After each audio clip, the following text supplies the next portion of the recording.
Hello there. I hope that you are safe and well. Today is a very exciting day because we are continuing our 4-part series of transformational change.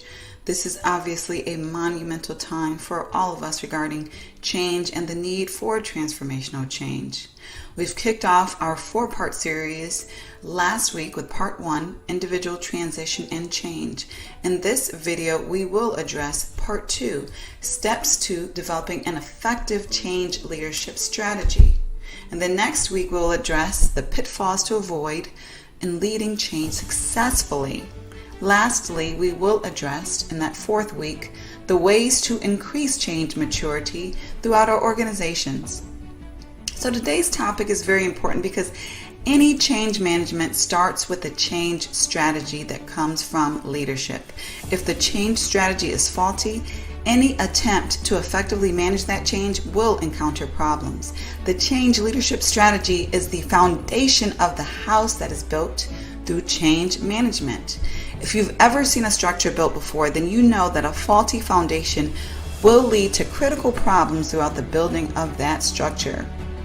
So there's 9 very important elements to address when developing the change leadership strategy, and we're going to get into those right now. So number 1 is understanding your burning platform. That's the reason why you need to make that change happen. Understand the burning platform and, metaphorically speaking, how much fire really and truly actually exists. The burning platform is the largest reason for the change. It implies that there's serious danger if that change doesn't happen, and that obviously if it does happen, it's going to be significant benefit. Number 2 is ensuring that the vision and related goals for that change are clear to you and clear to everyone who is going to need to be a support in making the change happen. Borrowing from the wise words of Kotter, there are certain checklists that are needed to ensure that your vision is clear and it makes sense. So making sure your vision is clear and it makes sense includes ensuring that it's simple to understand and it's clearly focused on a specific direction or thing. It is communicable. So that means it's clearly and able to be communicated to others in a way that they easily understand. It is imaginable. It's a believable idea is what that means. If you cannot get others to believe in that idea, then how are you going to get them to participate in it, to support and contribute to it? It takes more than one person to make an organizational transformation happen. And it is desirable. That means that people see what's in it for the organization. And hopefully they see what's in it for them. They can see the benefits. It is feasible. And that means that the vision is doable. So it's not just benefits that are tied to it, but they know you've done your due diligence, you've done your research to ensure that this vision can actually be implemented in a reasonable way successfully. And lastly, you want to ensure that your vision is flexible. A vision is an idea, it's a picture. It's not the implementation itself. So when you're embarking on something new, then you must expect that unexpected to happen. You must anticipate the need to adapt and be flexible. And this is more true the bigger that transformational change is. So number 3, as far as the strategy steps that are needed for change leadership, all alternatives should be identified. Sometimes as leaders, we want to know exactly what we want to do, and we don't want to see any B or C option. And that's fine if your mind is made up, but you want to be educated on those alternatives. You want to ensure that those alternatives have been vetted and compared to the present vision, compared to based upon costs and benefits. You want to do your due diligence, your analysis to ensure that the organization is truly making the best decision and is prepared to address that inevitable skepticism that will arise with almost any transformational change within an organization.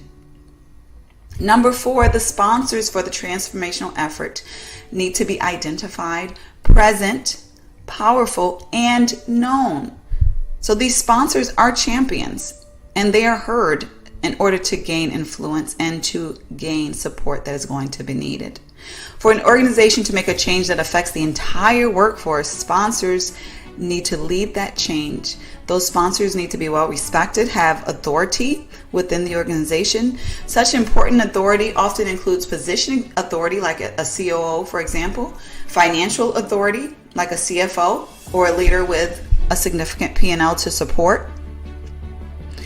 In this sense, the people respect different elements of authority, and that will help to gain the support that is needed, especially from SMEs throughout the organization, and to buy the right resources that will be needed. The presence of the right sponsors in a change effort can and often will make or break the success of a change. Number 5 in change leadership strategies is the potential investment is very clear.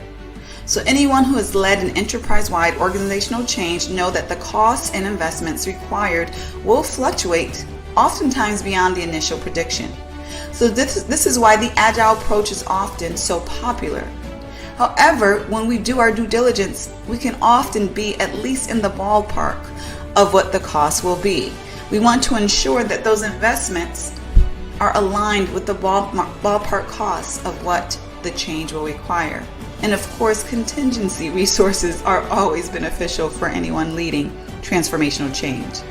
Given that, we want to understand what the investments will be that are going to be necessary for the change to happen. So this includes the time that will be required, how many people will be needed to work on the effort, what technology will be needed to make it happen, and ultimately what money investments will be needed for success. And number 6 is similar to the sponsors. You will need to choose your entire change team very wisely. The team will typically be made of many teams. You will have the project team that are very hands-on, an advisory team who provides that thought leadership. You may want to ensure that you have the right subject matter experts on these teams, executive teams that will serve as governance, ensuring that regulatory issues and alignment with the overall organization strategy is there. The right champions who will be your power messengers need to be part of your team evangelists, and the right influencers. These are very important elements of your teams in order to institutionalize the change and make it doable for the masses of the organization during the change effort and beyond. Number 7 in change leadership strategy is you want to ensure that your organization chooses the change approach that is right for your organization. The change approach should honor the values of your organization, not go against them. Does the organization make decisions on a consensus basis or top-down basis? Does the organization operate in a highly centralized or decentralized manner? Does leadership keep information close to the chest, or is it more transparent regarding why things are done and what is being done? Does the organization trust the people with the information up front, or do they typically snowball efforts little by little? Regardless of what is deemed right or wrong, you are going to need to ensure that you're going with the grain of the organization and not against it, unless going against the grain is part of an overall cultural transformation in itself. Number 8, like the approach, timing needs to reflect what is doable within the specific organization, its culture, and capacity. The timing should take the level of change maturity of the organization in consideration. We will talk about organizational change maturity in our next video next week. Right now, you want to consider if the change will be incremental or radical. Now, obviously, less change mature organizations may need more incremental change instead of all at once. You want to decide whether the transformational change is going to be immediately implemented or at a later time. Is this a transformation that needs to be sold for a couple of years before it's accepted, or immediately starting to roll out? Is it going to be rolled out very slow or very fast? Again, the change maturity should inform these decisions. Is the timing going to be flexible and adapt to organizational changes, or inflexible and timelines held regardless of what happens? Some organizations think this way. It's a very difficult way to operate, but this is the cultural values of some organizations. Finally, what will be the tolerance for individual transitioning? How much patience will be given for individuals to adapt attitudes and or new capabilities that will be needed for this transformational direction? These are timing approaches that you want to have clear in your change leadership strategy. And finally, number 9, what assumptions can you make at the front end of the change effort? The more assumptions that you understand about what's going on and what's going to happen, the more prepared you will be. You can make assumptions by doing your research, your due diligence, including benchmarking with similar transformations that have taken place. Some transformations that can inform you may be in-house and others perhaps out-house as far as within other organizations. Some examples of assumptions that you will need to be clear on in your implementation includes, will the business model change or stay the same? Will technology systems change or stay the same? Will processes change? Will departments be reorganized? Will you need to augment your workforce? And what about customer training? Well, the customers need to be trained, skilled, and or informed regarding the transformational change that is happening within your organization. Employee training, is that going to be needed? What are the planned business interruptions? What are the unplanned business interruptions? Will there be a specific dollar limit to making this change happen? Will there be a specific time limit? So your assumptions can obviously be endless based upon the needs of your organization, but you do want to be clear regarding what they are. So these are the 9 elements that are necessary for a comprehensive, effective change leadership strategy.